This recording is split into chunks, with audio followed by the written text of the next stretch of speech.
Welcome to the Queer Comedy Podcast with David Ian and Kate Dale, where funny peculiar meets funny haha.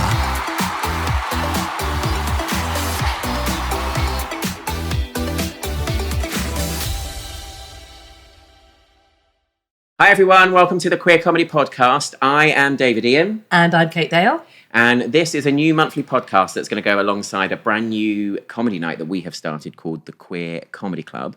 And today we are joined by all of the people that are starring in our very first night at Zodiac tonight. So what we're going to do is get them to go along and introduce themselves and say what comedy means to them. But we'll get Kate to start.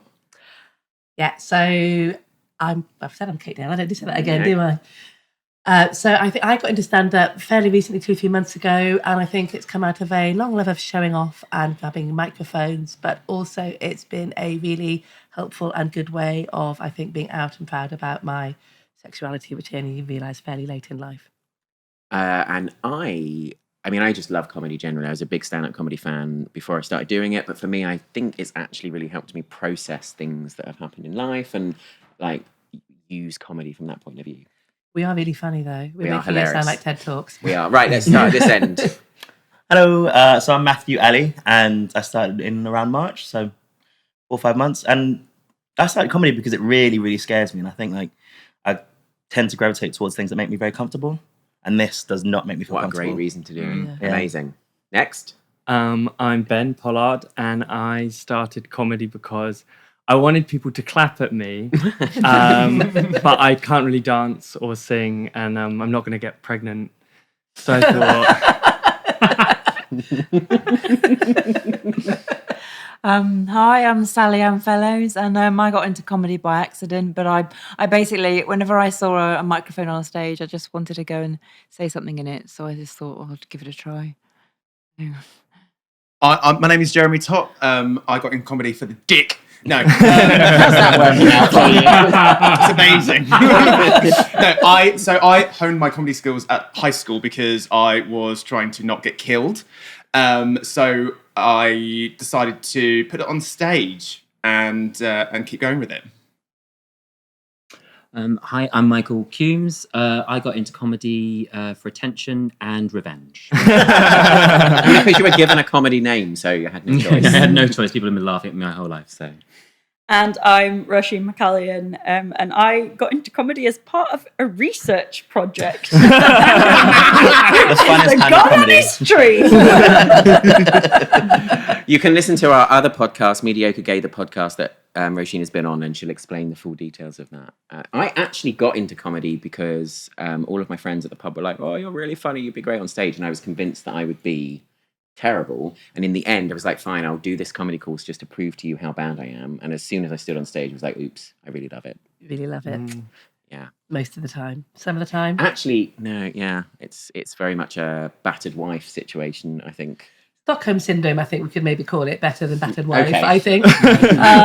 But not that I'm trying to censor you. I think that would be something that would be really interesting to discuss. It's a very weird art form to have because, somebody said to me once on the circuit, you're only ever as happy as your last gig. And every night you stand up your place, I think it might have been you, Michael, actually, that every time you stand on stage, you're giving your happiness and sense of well-being to a group of random, largely indifferent strangers.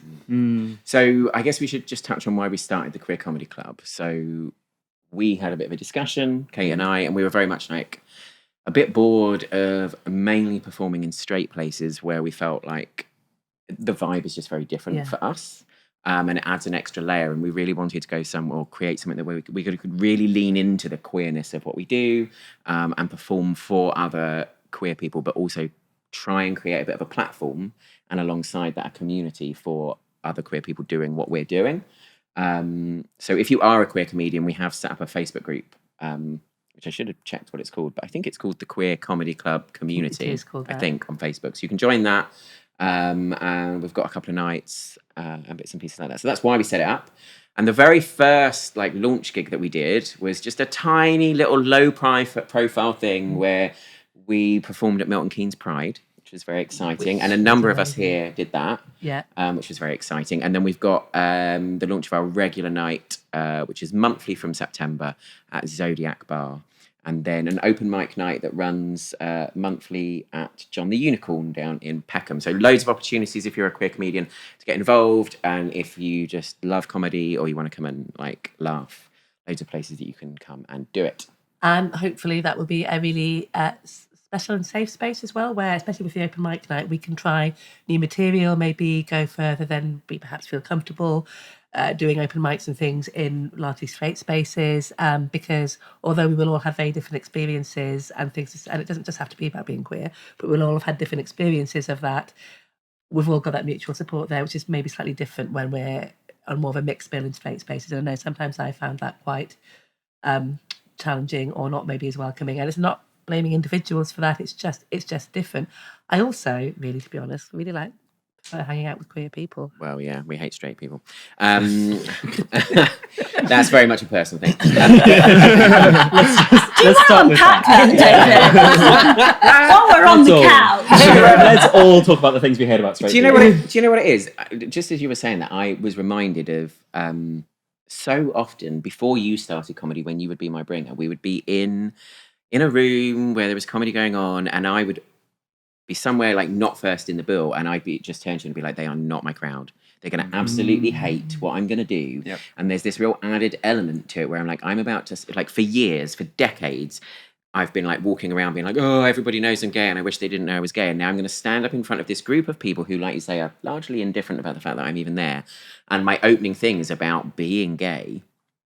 And that just adds like an extra layer of, I don't want to say danger, because that sounds really dramatic, but it's like a really conscious thing that you have to take a deep breath and be like, oh, I'm going to do this. And there was a gig where it was all men on the gig except this one MC, the wonderful Katie McLeod, who's just a really special comedian, really great person.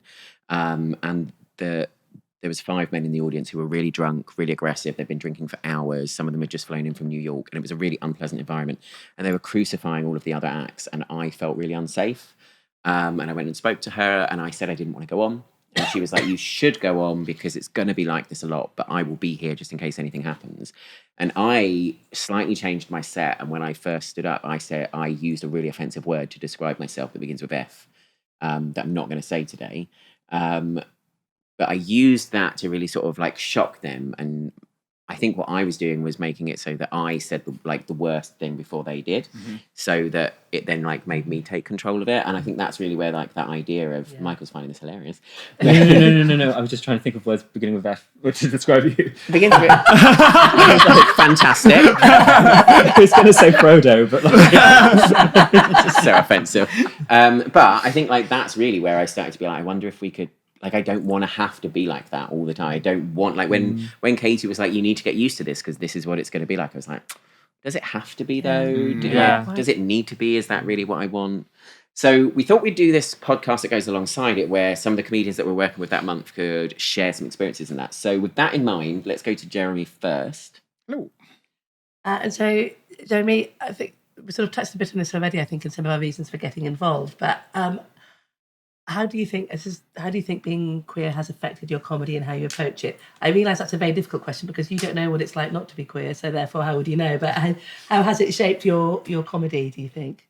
So I remember always feeling like I had to come out at every performance. Yes, I say that. Yeah. And coming out is a thing that no one wants to do and we shouldn't have to do, but you do, but you do, and it's a big part of your journey, right? And I spent 18 years trying to avoid doing it, and I crippled myself emotionally. I damaged myself forever by keeping myself in the closet for that long. And then I was like, oh, comedy, that's like, I'm going to let it all go and it's all going to be like really free. And oh, hang on a minute, I'm now coming out again. And it's not like I was asked, it's just internally I was like, I have to do this now. Can I ask you a question about it? Of course. Is it? No. Okay. I wonder. Because I feel exactly the same, and I feel like the reason why I do it is because if I don't acknowledge within the first 30 seconds that I know I'm gay, I feel like it becomes like this unspoken thing, which it then feels like I'm ashamed about it. They get distracted by like thinking about it, and I feel like there's too much tension around it that I need to remove immediately. Is it the same for you, or is it a different? Completely, and certainly when I first started, and it was all predominantly really heavily straight males on the bill, where they would launch into something that was totally different. I mean, what would I do? What would I say? Maybe I should just go in and start talking about pussy and just really fool them. I'm so sorry. What do you even know about that? I'll help you out. Roisin. Give us a lesson. A lesson in pussy with Roisin McCallion. That feels like a separate podcast. I would Yeah, listen. just you wait, guys. Like and subscribe. But how is it as a woman? I think it's a really interesting thing to think about because I think as a woman, I have a very different experience of it. I think there is no assumption of my sexuality. Well, no, there is. There's an assumption I'm straight. So I have it the other way around, in which to me saying it is owning it and getting rid of the kind of assumptions that come with being a reasonably femme-presenting woman. I think when I started, I thought my comedy, because a lot of my comedy does focus on my sexuality, I really thought my crowd would kind of be just other queer people. I weirdly found that I'd go into gigs. I had this one gig that was in a hotel that was like full of businessmen who were like in London and I thought, oh God, they're going to hate this. I was like, I am going to die. They loved it.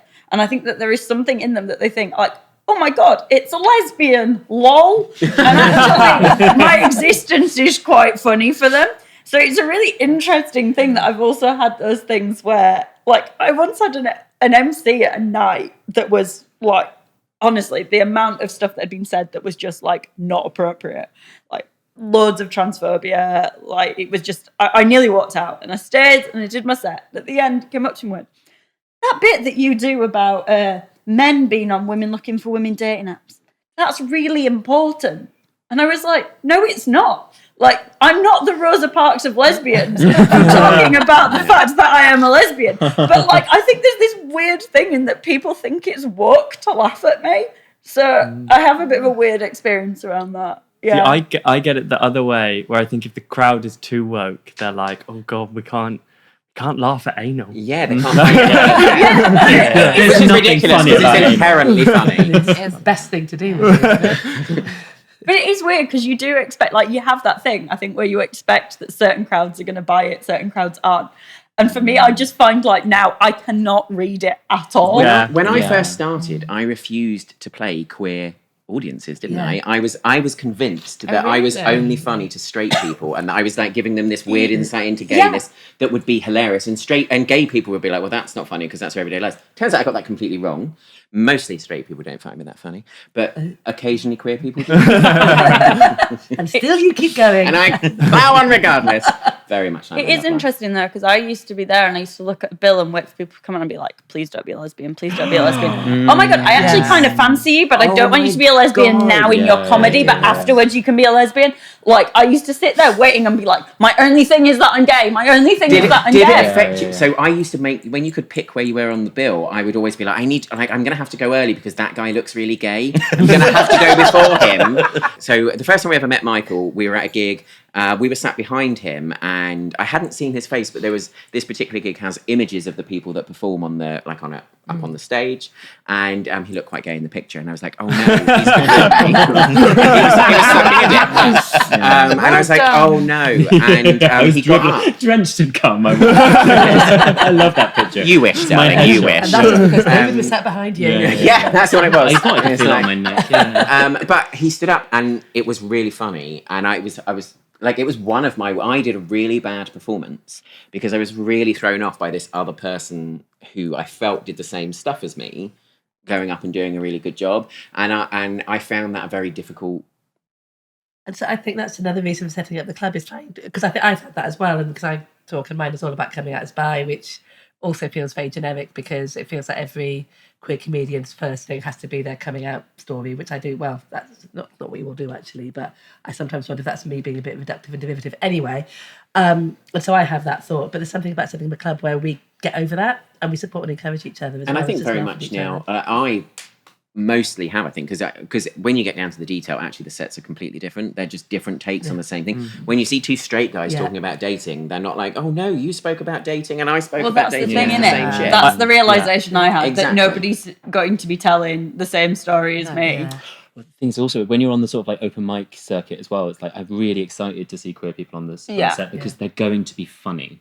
Like the thing is, it's like there's like are they?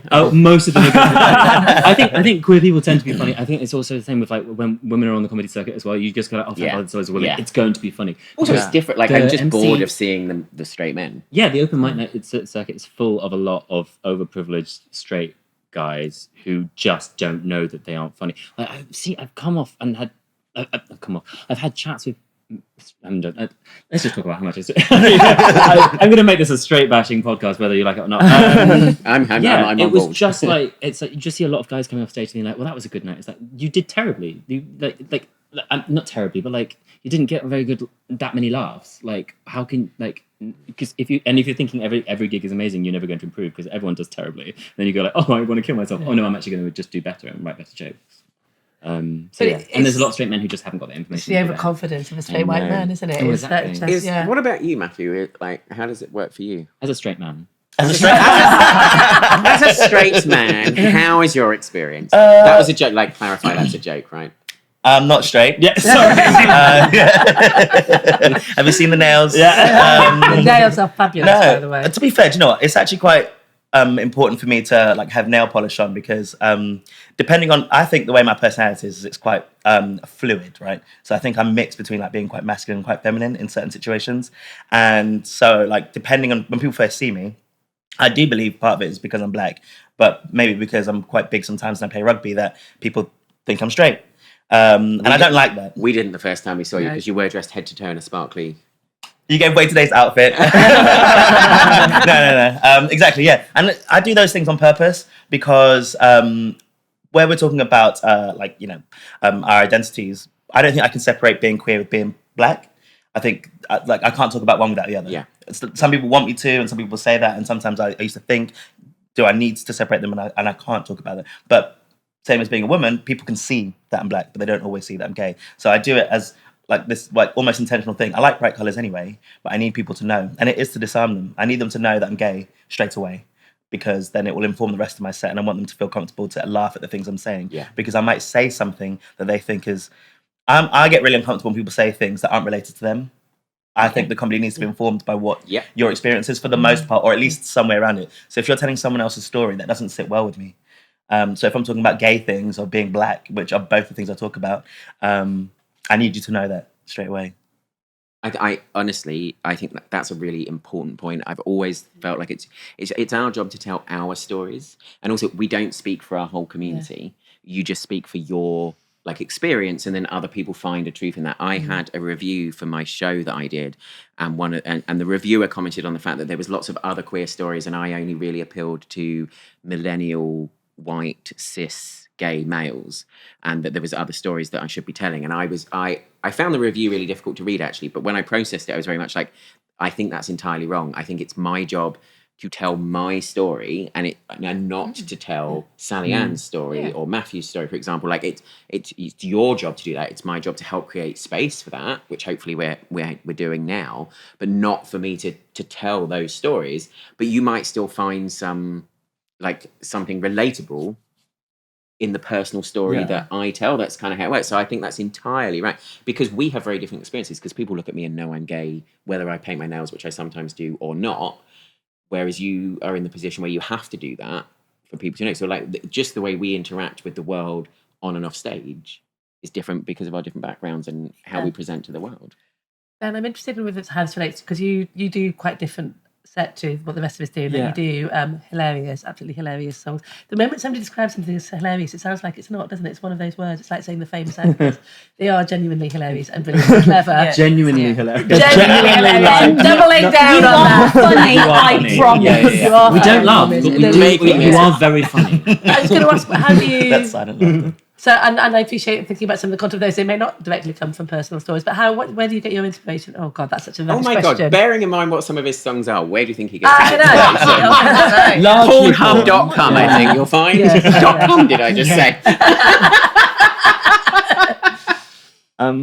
I've kind of made, I guess I don't want to come out on stage, and I've kind of made a point of being like, well, I'm never going to say I'm gay on stage. It's like, obviously people know. Like, once you start singing about gay porn, they kind of get the hint. But I just like kind of going into it, I knew I never wanted to come out on stage. I'm not sure if I've made the right choice or not. But I just feel like, fuck you, I don't want to do that. How old are you, Matthew? How dare you? Give us a 34. Right, 34. I wonder if there's an age Generation, thing I think, because yeah. you're 24, 3. 20. Yeah.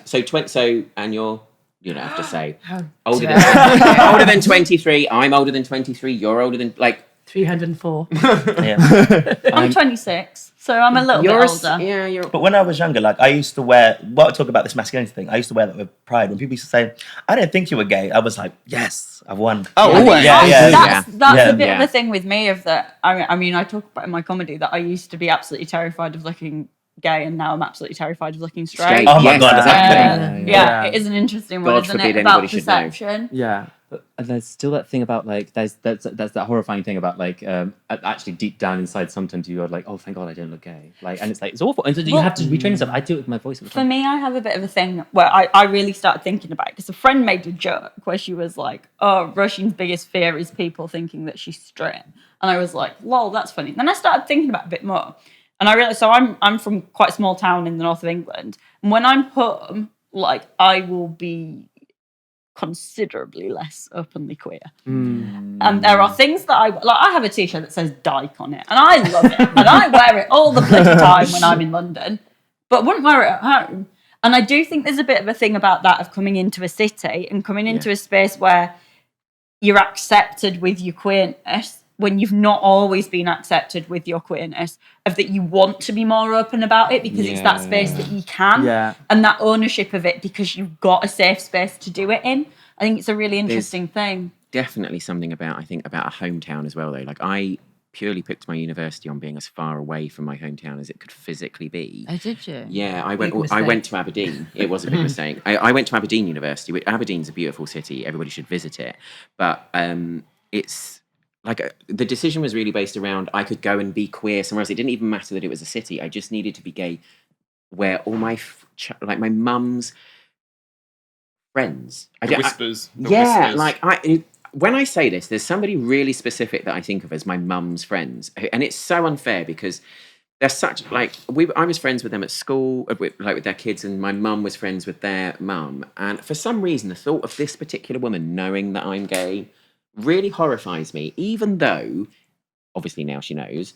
She's on my Facebook, so she sees all the stuff I do. And they've got a gay cousin, like, in the family. And so she said to my mum, I don't know why David doesn't move back home. But for some reason, when I picture, like, people at home knowing, it's her that I picture. And she's so wonderful. But there is really that thing about, like, being back home. And so if I was to go back to that town, which I would never do, if I was, I would also try and decampify. Like, actually, I'd try and blend in. Just be, like, as non-existent as possible. It's odd, isn't it? Because as well, for me, like, so I was with a man for a very long time, lived with a guy. And I think for a long time that was the kind of, that links to home as well, because everyone knew me as with him. I left him because I was like, I think, I was already out as bi, but I was like, no, I think I'm gay. And I think there's a lot of kind of, a little bit of weirdness around that, of people kind of, that it's a phase thing. And that's something I think about a lot with comedy as well, because I genuinely believe sexuality is so fluid. Like, I identify as lesbian now. I am not going to say that one day I won't be attracted to a man again. I don't know that. And, like, people might disagree with me on that. I just believe sexuality and gender, completely fluid. But there's that weird thing for me of that if that did happen to me, particularly as a comedian now where so many of my jokes are based around being a lesbian, I'm like, well, if that ever happened to me, would everyone say I was making it up? And there's that whole level of concern around it that you almost feel like sometimes, having had that experience, and I know there's a couple of other like bi women here who will probably, of that people feeling you're making it up, and that it was just a phase and that you were just experimenting. And you didn't try hard enough with men. And Do that you know you'll what I go mean? back. Like, I've had that before, and I don't. Yeah, and I don't know if you've done this. Anybody here, but Do you ever use your sexuality, disclosing it on stage, to just as a weapon? Like sometimes I'll look at a load of white men, and they all look like they voted Brexit. I know it's nothing to do with like being gay, or straight, but they just look like straight Brexit voters with their arms folded like that. And I'm thinking, right. So I just go up and say, "Hello, I'm bisexual," and I just to fire it at them because I know they won't like it. That makes sense. Yeah. I mean, it's Yeah, part it of does. me. I want to say it anyway, but yeah. Isn't it ridiculous that something sort of like core about you can inspire hatred, or like just that sounds so Yeah. ridiculous. That's such a ridiculous thing. But it's like or that people don't like they do, like you don't like I don't like Strictly Come Dancing. Like it's like I don't like bisexuals. Like, what the fuck? Yeah. Like, Yeah. It's it's like so saying, bizarre, isn't it? But it is like So- part of like a sort of culture. really weird. Yeah. Just So I think I completely agree, because I remember the second gig I ever did was to a room of comedians and their friends who were all straight guys, and I started to dig out sport. oh my goodness. Like, oh, sport's disgusting, hate sport, couldn't think of anything worse. And they were all looking at me like, what are you talking about? We love sports! And I was like, not only have I told them I don't like what they like, but also now I'm talking about being gay. And it wasn't a bad experience. It was traumatic. It was horrendous. It was, you know, sometimes when you're like getting a bit of a pity laugh and you're like, oh, okay, fine. It was like they were on purpose like that. And it was me and them. And it was one of the most horrendous experiences of my life. So hence why a nice queer comedy club is super helpful as well. But saying that, you know, I might dig out the queer community next time and get the same experience. Well, I think that is the thing as well. There's this assumption that kind of a queer room will always be accepting, and I don't that's think not the that's case always at the all. No, case. absolutely. And I think that there can be. I in fact think that the most kind of lesbian phobic behaviour I've ever had comes from gay men. Absolutely. Absolutely, Because there's an enormous amount of misogyny in the gay the amount of community. Horrendous. misogyny, and I actually find I have a concern going into queer comedy spaces, and I'm a drag artist as well, and I have this with my drag as well, that people are like, we're gay men, we don't want women here. Yeah. And the assumption is, I am woman, therefore I am linked to the straight community. Now, I'm as queer as they are, but sometimes those spaces can actually feel particularly hostile. The problem is, everybody has bathed in the same pool of patriarchy and misogyny, and it just comes out in different ways. So often within the gay community, it is one of the most misogynistic places that you can be in. It affects the way that gay men talk about women. I mean, like, there's a really big thing, like, where they'll be like, ugh, vagina's yuck, which is like behavior that is just totally unacceptable. Just because it's not something that you're sexually attracted to doesn't make it yuck. And you have balls. Like, Exactly. they're disgusting. Right? Exactly. You Exactly. know, I was having an argument with someone. Finally, we're going to talk about balls. Yeah, no. I said the other day to my friend, this was at a gig actually, I was like, balls are objectively ugly. I don't agree. And no. I just don't have to stop you right there. When I asked him what he thought was an uglier part of the human body, he said knees. What's wrong with a knee? They're pretty bad. They're completely Oh my god! nondescript. But knees and balls are like of the same Yeah, stuff. they're both disgusting. They've got the same kind of like loose skin kind They of. have old man it's like- skin, right? yeah. It's the They looseness do. of the skin, isn't it? Sorry, maybe my balls are. No eating, guys. Don't eat if you're Right, listening all to right. that. I'm wrong. Can we play a game of knees or balls? No, if you do that with like, it does look like balls. Anyway, I'm not backing down on this. This is the core issue. I'm in agreement. But I just want to say, going back to like the misogyny thing, it does also come out in like bottom shaming and like femme shaming, and that we put like the really masculine men, like Jeremy, right at the top. And then the feminine men at the bottom. Generally, that is like a thing that happens. So it is like, it's a real thing, and it's terrible. It's really bad in the gay community, and it's I something that think needs there's to an be called out all assumption the that time. because more of the reaction that, in terms of homophobia from straight men, that I will get is fetishization. Yeah. And that I think there is an assumption that that's better. And that that's they see it as less acceptable dangerous, as well. and that is has a less of a negative impact on you. Well, and we measure success, like for the LGBT community, by what affects cis white gay men. Like that's like, oh, if they're okay, then that's fine. That's not an acceptable yardstick. Is that right?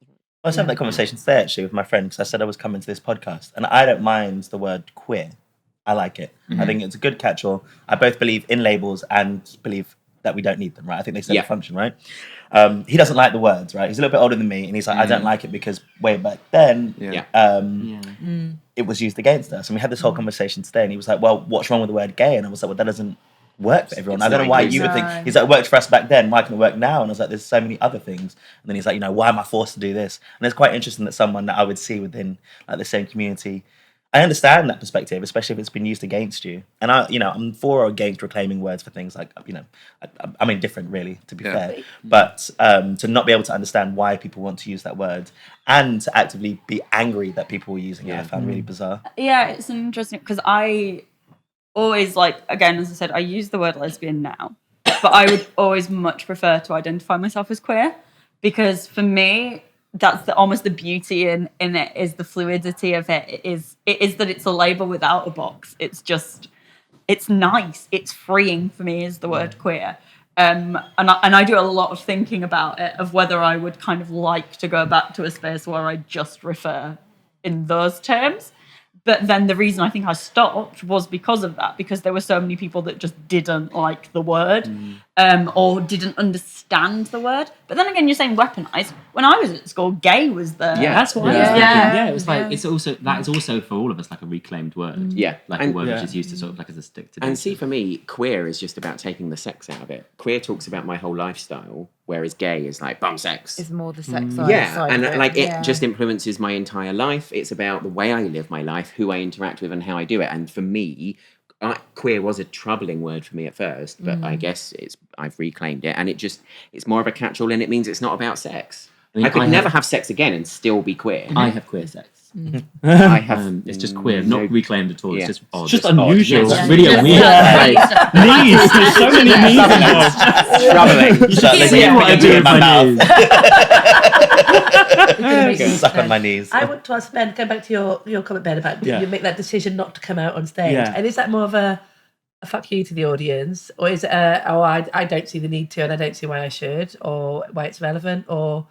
I'm trying not to psychoanalyze myself too much. Yes, I might fair cry. Do it. We'll get on Yes. Always gets listeners. To be honest, I think it's why should I have to come out to you?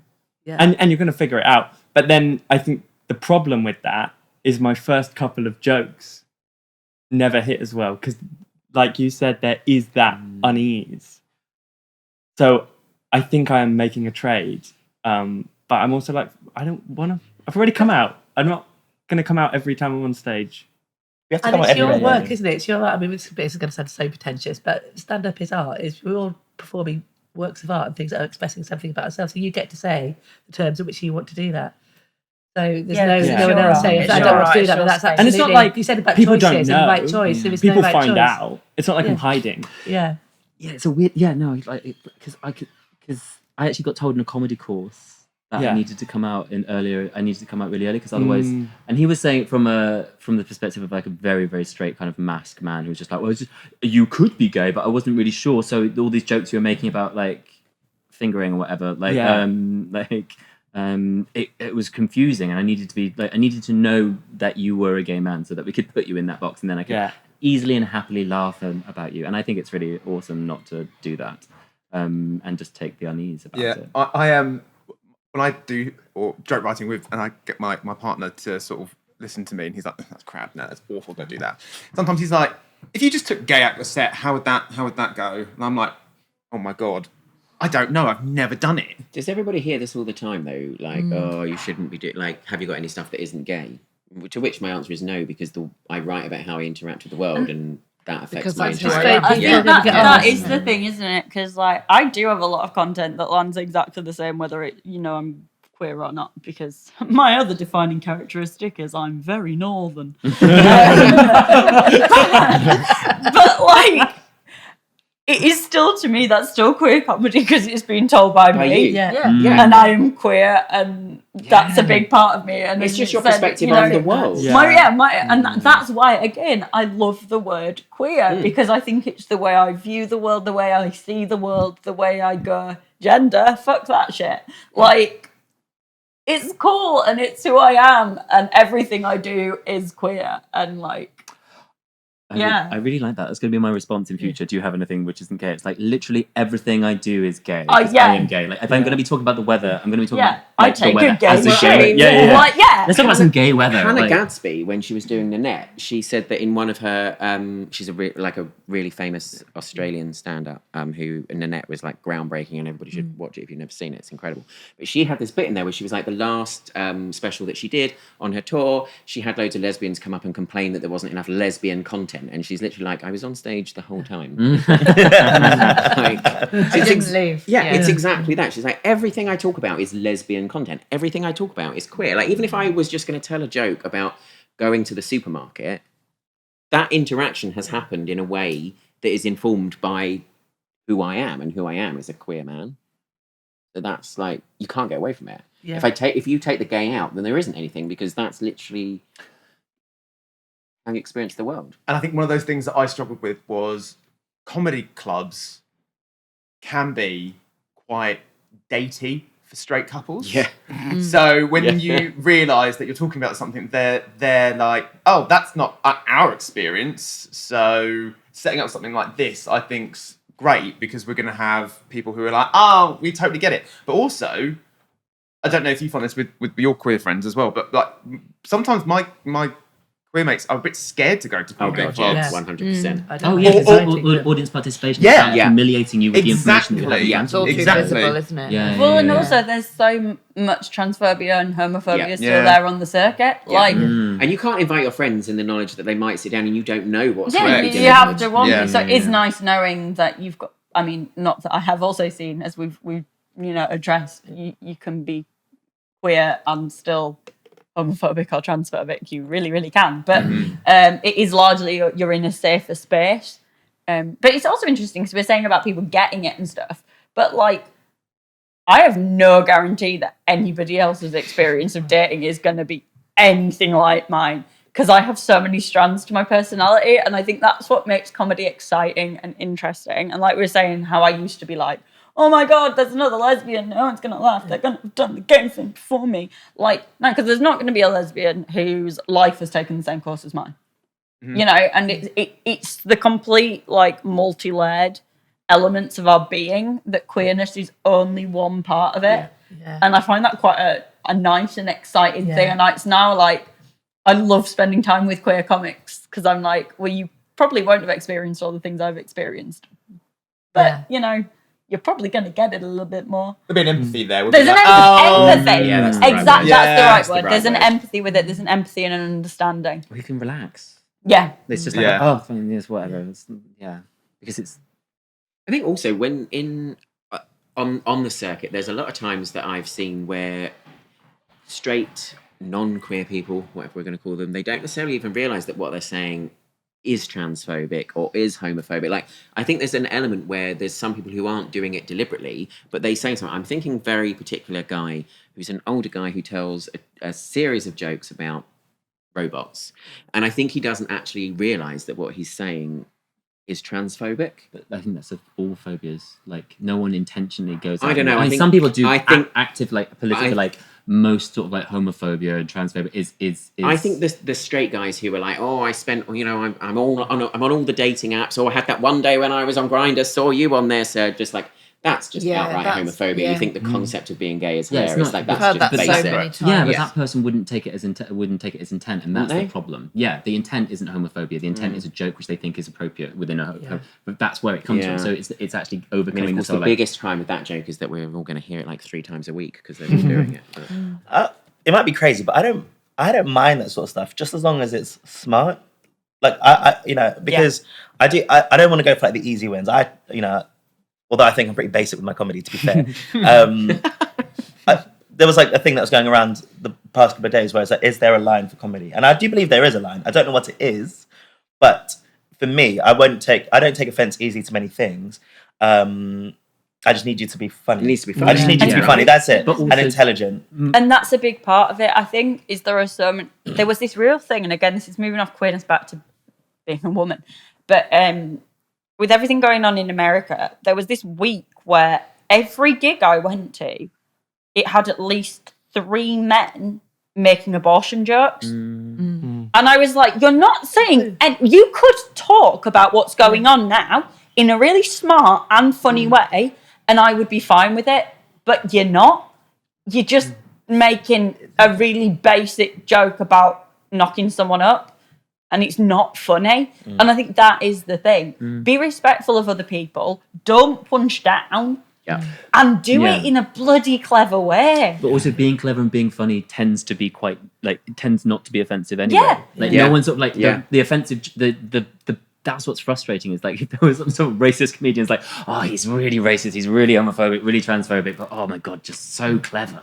Like no one's ever said that because it's not possible. Yeah. And I think the privilege factor there, if someone's creating comedy and thinking that they're going to deliver something that's hilarious without even thinking it could offend, I come from a place of white privilege in so many aspects of my life. But being sort of anchored down by my sort of queer past, it makes me think, actually, I know that my words will affect someone else. And not having that, well, maybe it's a good thing. Maybe they can just write freely. I just don't get how they write, though. It's like, I write everything with a crayon. With a pen. But, like, everything I write, or all my material, is about what happens to me. Like, someone said to me, how do you write? And I was like, shit just happens to me. Like, and it's funny. Like, my life's a joke. And I don't get how you can sit down and go, I'm going to write about something I know absolutely nothing about. I mean, it's really simple. Just write about your own experience. It's hard enough doing that. Having to invent a whole thing or try and do something else, I find. Just don't talk about the stuff that you don't know. So many, probably happens to everybody, but so many people are like, they do something and they're like, oh, I know you're going to use this in your set. And I'm like, I only talk about myself. I'm self-obsessed. That's why I'm doing this. Yes, it's like, I don't need my life. Yeah, I don't need what you think is hilarious. Like, no. I know straight people don't find me funny anyway, so I don't know what's that about. I don't know. Is that true? My dad saw you, and my dad is straight, I believe, and he thinks that you're hilarious. Oh, maybe you get the Kevin McCallion seal of approval. Oh, okay. Oh, no, I quite like that idea. I quite like the idea that we use Sallyann to out people. So Yes. Sallyann. Yes. What's that water stick? Oh, like a divine Divine instinct, yeah. Just wave you near men. Okay, so we're coming towards the end of our time. So, Matthew, have you got anything you want to promote and where can we find you? Oh, you can find me on Instagram called All Teeth and Chips with underscore in between each I of have those. got to ask why, because every time I tag you in something, I'm like, what is this I about? don't know. Like, I was really old coming to Instagram. I only got it like 2 years ago. And I was like typing in things and nothing worked. And I was like, okay, well, no one has that one. And that was it. And then now it's just to change it. That is the least satisfying. It is. And now I want to change it. I want to change it, but I can't. Okay. You can find me. You can. Could you sort of break it up and are there underscores in there as well? There are. Did you just pick 2 nouns and just be like? Have you ever seen Love Island when somehow they do the hashtag and do the words? No one's seen Love Island. I have seen Love Island. Come on, Yes. you need to step up. Okay, It's too straight. It's too straight. I'm not, do not I care. love straight people that do that stuff. I love it. I'm obsessed. Absolutely obsessed. Okay, so what is it all? All teeth and chips With underscores. Yeah. Okay, Ben, anything you want to promote? Where can we find you? Yeah, you can find me on Instagram at Ben_Pollard99. Or I'm also getting into Hinge. So pop up, I guess. Just be near me. Okay. I'm on Instagram, Fellows Sallyann, or I've got a website, sallyanfellowes.uk. My handle. Do we call it a handle anymore? I think we do. Oh I do. I'm 52. Is Jeremy.pop on all the socials, but also I run a comedy night called The Comedy Cliff. So please give us a follow. Monthly open night, which is inclusive and a giggle a as good well. night. It's really awesome. And Yeah, just on Instagram, and I think it's just my name, Michael Cumes. I'm the only one. You can just Google me. Actually, it's just me and all my achievements.